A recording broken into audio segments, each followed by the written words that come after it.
what's up? It's Mac. I'm happy to be here. Let's talk about why I was wearing those glasses in the second challenge. Yes, I'm at the beach. I'm in Hawaii. We lost Kim very sadly this episode. So I'm here to film Under the Covers with Kim. We'll do that a little bit later this week. But first things first, I want to talk about those glasses because it was so crazy to me. I don't wear glasses like that. Sometimes, oh my gosh, I've got this kid's inflatables are running at me.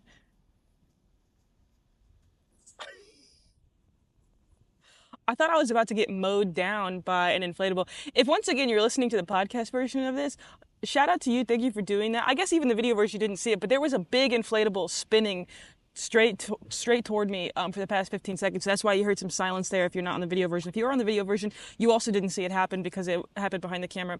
I'm filming this publicly. I've never filmed publicly before. It's kind of scary because I'm really, really close. Like, I'm probably like 10 feet away from a crosswalk. And so, not a crosswalk like in the middle of the street, but like a boardwalk. I don't know, tons of people walking past me. And it's weird because they're absolutely all staring at me. And then this kid just tried to take me out with their inflatable tube. Anyway, I don't remember what I was saying. Oh, I don't wear glasses like that. There was so much more to that challenge. And I understand why they cut it out because nothing interesting really came from it. But so you heard the whole apples, cookies, mirror spiel. There was another layer to it. And we all sat down randomly on those stumps, and under the blanket on one of the stumps was a pair of glasses, and those are the glasses that I was wearing. I did not choose to wear those glasses. I was not impersonating Harry Potter. Okay, I don't wear big circular glasses like that normally. My blue light glasses are actually circular, and I do wear them because I want to feel like Harry Potter when I'm at work, but those were too big and unaddressed. And anyway, the glasses for that challenge had an additional power, okay? So once all of this flipping and flopping was done, the person who got the glasses randomly, which was me, got to look in the basket of one other person, and I was told that I could then switch my basket. So I would have the very last say. I would get to do the very last swap. And so I had those glasses. I actually ended up peeking in Janae's basket, and she also had the mirror. But I misunderstood the rules, and I thought that I could switch any basket with any basket. Like, I didn't realize I had to switch my basket with the person whose basket I peeked in. So I tried to swap her basket with Biggie's basket to give Biggie the mirror because, as you saw, she had the mirror. But then I was told, no, you can't do that. And so then I was just like, oh, okay, well, we both have the mirror, so like, I'm not gonna swap it. But also I wished in that moment, as a funny little prank, I had swapped my basket with Janae's basket just because I thought it would have been a silly little joke. But anyway, they cut that whole layer of the challenge out, but so then it just left me wearing these Harry Potter glasses for literally no reason at all whatsoever. Whatever.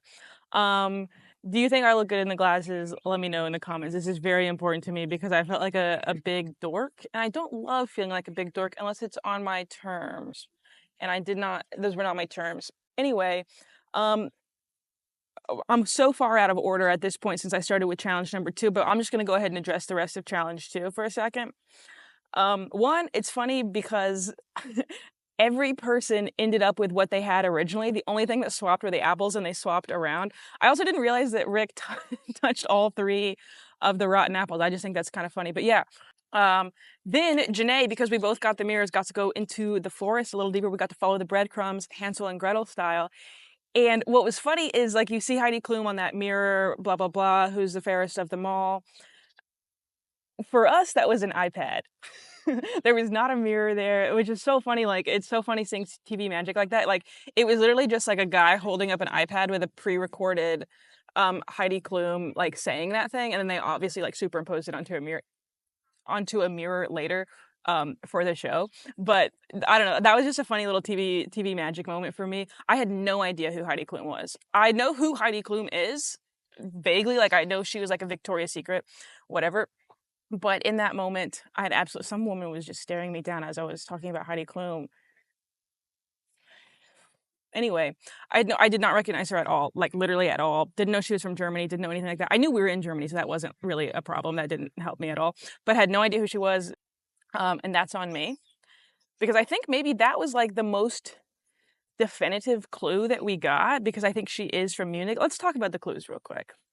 So, my team on the train got the correct clues in terms of the direction that we were traveling, right? We got Frankfurt, we got Stuttgart. We already knew we were traveling south. So that really didn't take anything from the train because we already knew we were traveling south, and the next day we knew we were traveling east. But so there were some clues. I guess if we'd gotten them all correct, then we would have seen the Oktoberfest sign. But I have a problem with that because they had a number of Oktoberfest related clues. Also at the little German house thing, you see some like lederhosen and stuff like that that was also supposed to point to Oktoberfest. And I understand that Oktoberfest originated in Munich. Okay, I understand that. I knew that. I get that. However, Oktoberfest is all over Germany. So to me, Oktoberfest just tells me Germany. It doesn't tell me anything else. But fine, okay, whatever. Maybe that's a Munich clue, and I just was once again overthinking like that. That's kind of my trope throughout this entire show. It's not shown too much, but I did a lot of overthinking this show. And so I was like, okay, well, we could be literally anywhere in Germany, but we all already knew we were in Germany because we all got German cities on the train. And also we saw German writing on the train. Like we knew we were in Germany. Oktoberfest just confirmed that we were in Germany. Another clue that I knew that I'm mad about because they didn't show it at all was Grimm brothers. I picked up on the Grimm brothers almost immediately. What's funny is I actually didn't recognize any of the fairy tales specifically other than Hansel and Gretel. Like I couldn't name them, but like I knew that there was a mirror mirror who's the fairest of them all. Is that Snow White? The mirror thing, I think that was Sleeping Beauty. I knew Hansel and Gretel. Either way, like I knew that there were some fairy tales going on. Are the baskets Little Red Riding Hood? I don't know. It doesn't matter. I knew it was fairy tales, and I knew, especially since we were in Germany, that was the Grimm brothers. The thing that pisses me off, though, is the Grimm brothers are not from Munich. Like, not even a little bit. They're from Kassel, Germany, and I knew that. And so you hear me talking about, I don't really know where we are. It's because that threw me off so bad. I knew Grimm brothers. I knew Kassel. Kassel, nowhere near Munich, nowhere near where I knew we were headed because I knew we were headed south through Frankfurt and Stuttgart. I don't know, that clue makes me... Am I missing something? Like, let me know if you know they're tied to Munich. I think at the end of the episode they said, or Jeffrey said that like their stories were based on Munich. I don't know about that. That one made me really mad because I was talking about the Grimm brothers nonstop with some people on the bus, and I was like, I knew it. I know they're from Kassel. I know this is the Grimm brothers, but like we're nowhere near the city where they're from, so that threw me off so much. I had no idea where we were. But anyway, that was a clue. I didn't like it. Oktoberfest, that was a clue. I guess it originated in Munich. Fine, I'll concede that, but again, that tells me anywhere Germany. Heidi Klum from Germany. I didn't know that. All I knew was Victoria's Secret, and that doesn't really help me. I think she was also married to Seal. That doesn't really. I don't think he's involved in the clues at all. Another clue was the fact that we were in the Black Forest, not near Munich. That's southwest. That's the opposite direction of Munich. And I don't think there were any other specific Munich clues. So this was like kind of a frustrating one, which is why I didn't know where we were, because like other than Heidi Klum, nothing in my brain specifically pointed to Munich. But this was another case of if you can follow the sun, you know exactly where you are, right? We traveled south down the west side of Germany, and then we cut east the next day and went east the rest of the day. So had I been in the map room, I absolutely would have put Munich because I would have seen that on the map. I knew Munich was to the east, to the southeast. So I would have got that. But like the clues I didn't feel like really pointed to Munich. Maybe I'm wrong. Maybe I'm overthinking. I think this show was a lot simpler than I wanted it to be. I wanted it to be like really, really tricky and really, really challenging.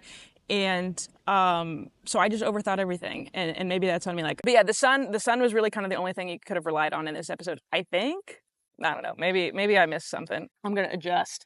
One thing I'm a little bit bummed about this episode was I was involved in a little bit of strategery, and none of that was included. I feel like I'm sitting weird. It doesn't matter. I was involved in a little bit of strategery, and none of it was included. Okay, so I was working with Biggie, Shayne, and Allie, and our goal was to get Peter and Janae out because they showed up late. We didn't think it was fair that they got to skip 3 eliminations, and so we wanted them off. So Janae and I had the ability to send 2 people to the map room, and we decided that it was going to be Shayne and Peter. My goal was to get Peter out. But I was telling Janae and Peter, we got to get Shayne out because I want to work with Biggie and Shayne is in my way. Okay, that's what I told them. Did not believe that this episode. And I told Biggie, Shayne, and Allie, hey, Shayne, you're going to be going to the map room this episode. I've told them that I want you out, but I'm going to tell you everything that I know. But really, what's going on here is I'm trying to get Peter out. So we all need to lie to Peter. And so my lie to Peter was, hey, we haven't really had any big clues pointing to a specific city, but we've had a lot of fairy tale clues. And one of the biggest fairy tales that came out of Germany was the Cinderella story. and the Cinderella Castle is based on Neuschwanstein, and we'd been traveling south, and we'd been traveling east, and we cut directly through the general area where Neuschwanstein Castle was, and so I was like, we're probably going to Neuschwanstein Castle. Like, that is like, we had all these Grimm brother clues. Cinderella is something that they wrote. The castle, the Cinderella Castle is based on Neuschwanstein. Also, like, imagine the exit, imagine walking off the bus and you're at this castle, like, that would be great for TV. And I was trying my best to sell him on Neuschwanstein. You even at one point in the episode hear him talking about Neuschwanstein, and that was because I told him that. Ultimately, he went with Munich, probably because Rick told him. But nevertheless, I was involved in a bit of strategery. It didn't end up working out, but I thought it was a smart gameplay and it wasn't included. But that's okay. I'm not upset about that. But I do kind of wish it had been in there because I was doing things behind the scenes. I wasn't just keeping all of the information close to my chest. I was trying to be a little bit of a game player. But whatever, it's okay. You can't win them all. Anyway, that does bring me to another point of something that like wasn't involved. I was working this starting kind of last episode, but especially this episode with Biggie, Shayne, and Allie. None of that's shown. Biggie was my best friend on that train, and I don't think I've said a single word to him on the show, which is crazy. Like, Biggie and I would talk for hours a day, starting maybe episode 3, but like really by episode 4 and 5. Like, I was like exclusively talking to Biggie, somewhat about the clues, but really like we just became like best friends. And it's like kind of heartbreaking not to see that at all, because like that was a really meaningful friendship to me on the bus, and like we might as well not know each other even a little bit, which is kind of crazy. But that's okay, I guess. On the Biggie and I note, oh, this was so funny. This is like the most heartbreaking thing to me that was left out of the episode. So you see at the very end, there's like this fight between Shayne and Peter, okay? And it's kind of heated on the show. It got so much worse. It was the most dramatic argument, and I don't even know what they were fighting about. Like, it got so crazy. There were at one point accusations that were based in truth. Actually, I'm just gonna quote it. At one point, Shayne was getting mad at Peter, and he said, Peter, like, I don't really F with your personality, something like that. And Peter's response to Shayne was, dude, you told me the moon landing was fake. Which is true. He did. Multiple times, Shayne was constantly talking about the moon. But Biggie and I were crying laughing. This is the hardest I think I've ever laughed in my entire life. We were crying laughing, and we could not recover. They're having this big, serious fight for minutes, for probably genuinely 10 minutes. And Biggie and I are bawling from laughter because the whole thing was so funny. But once again, Biggie and I do not know each other on this bus. None of that was included, but I wanted to see that so bad because just the juxtaposition of this like really serious, heated fight to us bawling. Oh, I wanted to see that so bad, but alas, doesn't matter, I guess. But that was a really, really funny moment that I wish had been included. Also, mine and Biggie's relationship entirely, I wish had been included, but it wasn't. But that's okay. More on the train challenge. I think I made 2 different pretty negative comments about Shayne. One, I apologize for that, my guy. I really did like Shayne, and I called him basically the biggest idiot in town twice on this episode. So my apologies for that, my guy. Did I mean it at the time? I guess. The train challenge to me while filming was really confusing. I kept asking for a clarification on the rules because I didn't get it. And so I don't know if it was confusing when they showed it, but I'm just going to re-explain the rules what I think they were. So we each got these 9 different countries, right? And we had to match them up. The way it worked was there was actually 3 rounds of 2 minutes each, and you tried to match all of the things up correctly. And if your team got more correct than the other team in that particular round, then you would be provided with the correct city. The twist, of course, right, is that you don't know if you're getting the correct or the wrong information, which is why Peter lied, because he wanted to get all of the incorrect information so that way that they would know where they weren't, and then also so that he could confirm with Rick where they actually are, so they could kind of work together in that sense. We all knew that he was working with Rick. That was not a secret. There was no secret alliance. Maybe some people didn't know, but the bus is a very small space. You can tell who's speaking to who. There's no private areas, right?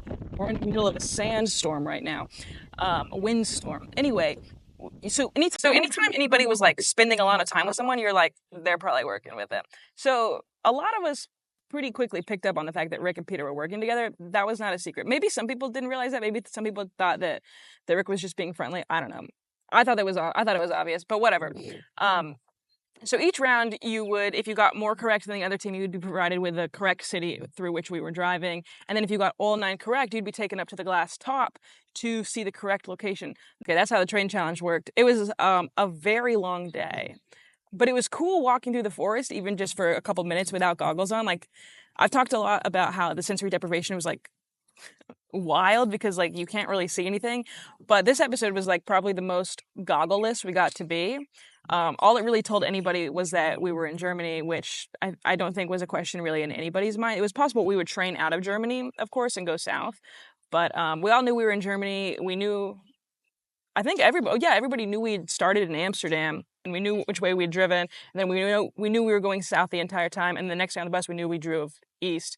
But the train, I don't think anybody really got any super relevant information that could not have been deciphered from the sun. But that's okay. It was fun not being in goggles for the whole day, and transporting with the different means of transportation. So that was cool. Cool in that sense. This is gonna be a shorter episode. The last thing I want to talk about is Kim leaving. Kim, gosh, it breaks my heart that there was not more of Kim throughout this entire show, because Kim is the funniest person I have ever met. My best memories on the bus were me, Biggie, and Kim just shooting the shit, laughing we laughed so much with Kim. Just about nothing. And not really any of that was included. Like I said, it seems like Biggie and I don't even know who each other are on this bus. And I don't think there's any shots of me talking to Kim. I don't think there's really any shots of Biggie talking to Kim either. But like the three of us constantly were just laughing on the bus, just hours and hours of laughing. And like I said last episode, I really didn't want to see Kim go. I wore my Hawaiian shirt to try to make her feel more at home. I'm sitting really crazy right now. I'm sorry you're having to see that angle. I'll button up a bit. But that was a really heartbreaking loss. Probably the most heartbreaking loss, because she was just the funniest person ever. And it was really, really hard to see her go. Her and Rachel were my hardest goodbyes, I think. And I'm not going to rank the rest of them. Because that would be rude, and I'm not going to speak negatively about my castmates any more than I already have, and I actually don't really think that I have too much, except for those couple of strays that I shot at Shayne. I did not. I was about to say I didn't mean to call him stupid, but I did mean to say those words, but it felt bad watching it back, because he really is a really nice guy. He's a really good guy, and I hate that I called him stupid directly twice. I had that first shot of me, from first episode saying I'm going to partner up with the dumbest person here, and then it cuts to me and Allie. That wasn't about Allie directly. That was filmed before I had met anybody on the cast. But this was direct. This was direct at Shayne. There was no way to hide from it, and that was a tough watch back, because it kind of made me look like a bitch. And I don't think I'm a bitch. I think I'm a very nice girl. But whatever. I guess if that's the takeaway, that's the takeaway. I'll take it. But my apologies, Shayne. There's no chance you're watching this, but my apologies nevertheless. But yeah, Kim was a really hard one to see go. Rachel was a really hard one to see go. The bus absolutely got a lot quieter after Kim left, and that was really sad. But I think that's about all I have to say about this episode. It was an interesting one to shoot. It was very different from the rest. And I don't really get most of the clues. So if you understand some of the clues, yeah, please let me know, because I'm still confused as to how we were supposed to get Munich from that. But again, if you could track the sun, you could figure out where you are. And that kind of goes for literally every single episode. If you could track the sun, you knew where we were. I got some questions from previous episodes, and I'm going to answer some of those. Somebody asked, I'm going to read it. Did you guys get to choose what you wore on the show because you got to choose to wear your Hawaiian shirt? But Allie talked about in an Under the Covers episode about how when she got off the plane in the first challenge, she was wearing something totally different than what she was originally wearing. So how was that decided? We were told initially, so there was like a wardrobe person who texted us all, and we had to bring certain sets of outfits. And like there was like a bunch of casual wear, there was like slightly nicer. Oh, that reminds me of something. For the train challenge, we were told to dress nice, okay? We had absolutely no indication of what we were going to be doing. We were told to bring like black tie formal wear, but it was like, don't wear the black tie stuff, but just like dress nice, okay? So I wore that little red get up. I had no idea we'd be running through the train, and thank God they didn't include more of this, because I was not wearing a bra, and I was bouncing every single time I had to run, because I thought we were just going to be sitting like at a nice dinner or something like that. So that was tough to see. You only really kind of see one glimpse of me running this episode. But that was tough to see. I wish big regret from this episode, wish I'd worn a bra. But that's on me. But anyway, so we were kind of told like different categories, like, bring 10 casual athletic things, bring some things that are a little bit nicer, bring a couple swimsuits, bring some black tie stuff, and they kind of told us like bright colors. Here's a couple like color palettes that we want you to be in. And so each morning they would say like, okay, wear something you can run in, or wear something a little bit nicer, or whatever. And then we just kind of got to pick from what we had brought. Before the show, let me back up. Before the show, we had to take pictures in every single outfit we were going to bring, and they would either be like, yes, you can bring that, or no, we need you to try something else. And so that's how our whole collection of wardrobe was decided. And then each morning they would kind of be like, you're going to be running today, or it's going to be cold today, or you dress a little bit nicer today, or whatever.